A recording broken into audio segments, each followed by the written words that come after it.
Is there a childhood memory you once thought was harmless, but later came back to haunt you? When I was a kid, I used to have really high fevers, lasting for days, but my mom could never afford any medicine to bring them down.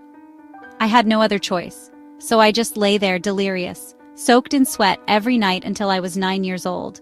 Some days it got so bad I couldn't even sit up in school, and when I got home, I'd still be burning up.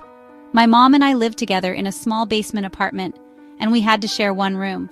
She would come home completely exhausted after work, but when she laid down to sleep, she couldn't. I kept her up because I wouldn't stop moaning or breathing heavily, but even when she couldn't sleep, I knew she loved me. My mom had real mental health issues, but there were nights, when I wouldn't stop burning up and making noise, that she would come over and place a cold, wet towel over my face.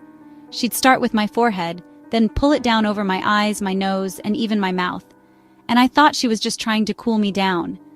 I believed she loved me so much and wanted to help lower my fever, so I didn't want to tell her I couldn't breathe. I didn't want to hurt her. I just told her that I loved her so much.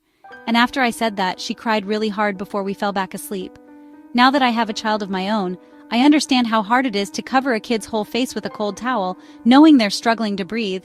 And now I understand what was really happening. My mom had grown so tired that when I cried out in the middle of the night, she covered my face completely, just to make me pass out, so I would finally stop making noise.